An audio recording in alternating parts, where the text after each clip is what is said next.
So, tag me, tag my ride.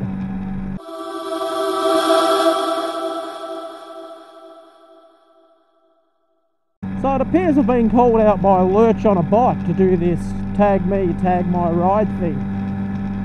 It's 10 questions to answer. Not sure I've got all 10 in my head, so if for some reason this video appears vastly out of sequence, it's because I forgot some, went back, redid them. Question number 1. When did you start riding? The more I think about it, I think I was about 10. And it started with a quad bike on a golf course. My father was one of the founding members of the Ocean Grove Golf Club.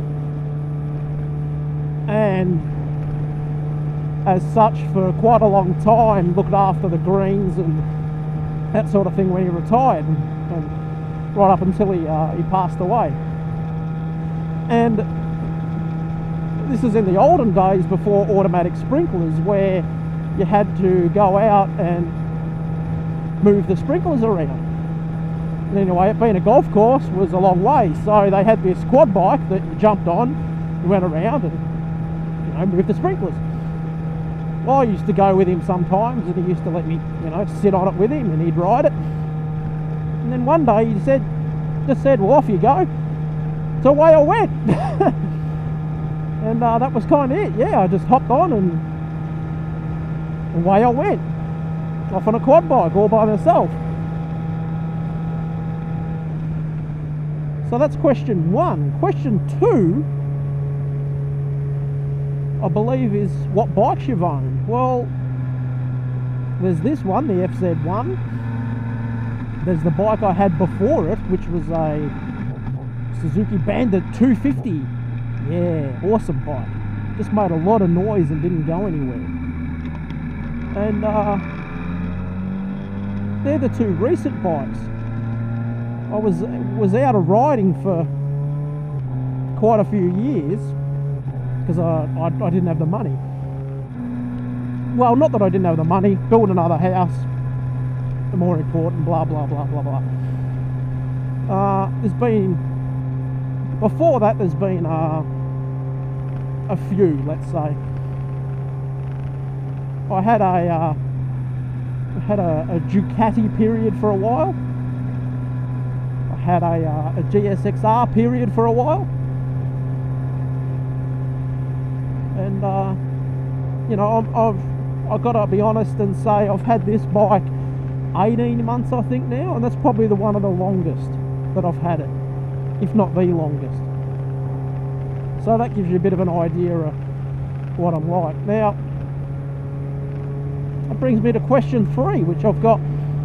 Question 3, what is your dream bike, I believe? That's a tough one. I have this funny thing about having a bike from the year I was born in, which is 1974. Recently, in the past few years, I've become a Yamaha fanboy, so, you know, to be honest, I probably would like a Yamaha from around that year.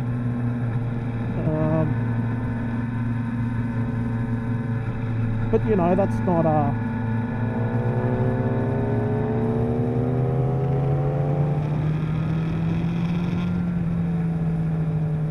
That's not a dream bike, that's just something I'd like to have. I'd like, you know, one of the $100,000 Ducatis. I'd love to, you know. My current bike that I probably lust after, I guess, is the R1M.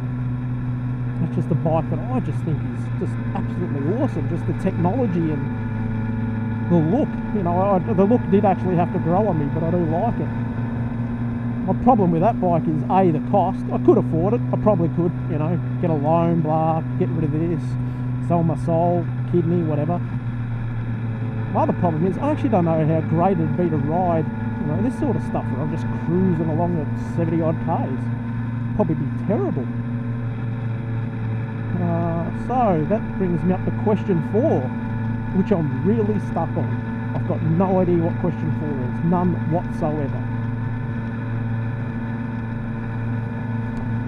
I'm gonna have to get my phone out and check some questions soon.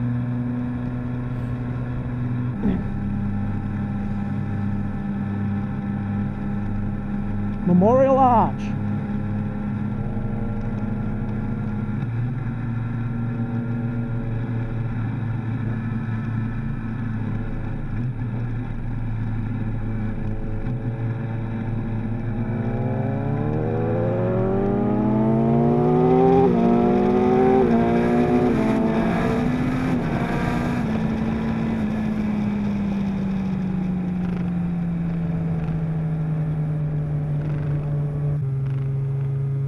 So, street or off-road? Well, clearly it's street. No questions asked. Other than that short stint that I spoke about on the four-wheeler, never ridden off-road. Getting dirty like that doesn't appeal to me. Why did I start motovlogging? I've had a couple of close calls and decided that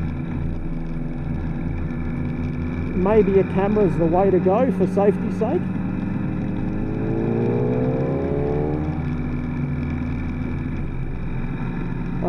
Ended up buying the Drift Ghost S instead of the Stealth because it was on sale. So microphone, blah blah blah, natural. I can't shut up, so I became a motovlogger. What's that? Have I ever had an accident or a fall? Yes. Actually slipped over while stationary and shit. Oh, didn't go according to plan. Laid the bike down, jarred my shoulder, which to this day is still giving me grief, and was incredibly unspectacular. However, it is one of my most viewed videos, so it's not all bad. What motovloggers do I follow? Okay, there's a few. Baron Von Grumble, Adrian Nickelodeon. Now, Adrian Nickelodeon was probably the one that got me interested in motovlogging because he's Australian and he's popular.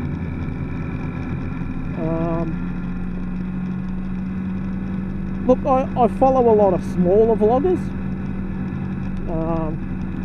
And quite a few. I think I've got over 100 odd channels that I subscribe to, and I do actually watch a fair few of them. There's a couple of Australian ones, namely Realist Rider. I tend to watch most of his stuff and comment on it. That's probably the way that I think you can tell whether I actually enjoy something, because if I decide to comment, it means I've actually, watched enough of your stuff to feel that I can speak to you.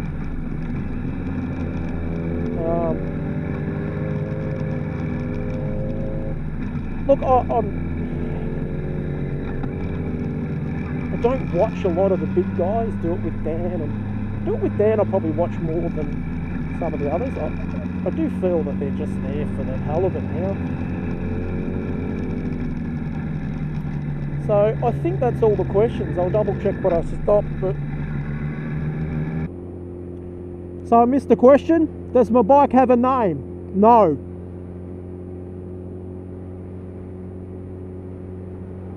No, it does not. Now it's time for me to call out some people. So I'd like to call out a fellow Victorian first, and that is High Def Moto. When I say fellow Victorian, he lives here. I'm pretty sure he wasn't born here, but I'd like to call him out. Let's see, Chunks Life. Chunks Life on your little Chinese bike. I want to see what you got to say. And one more. Ooh, Aston, look at that.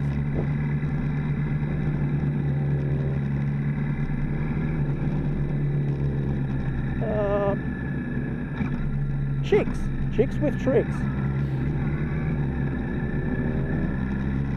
Because she's got an Aussie car and doesn't know it. She thinks it's a GTO, but it's not, it's a dirty old Commodore. So as I arrive in the sunny town of Lorne at 10 to 1, with, you know, Porsches and all sorts of things, that's it done. So that was the Great Ocean Road, and that was my shout out, call out thing out. And now I'm probably going to stop for some fuel.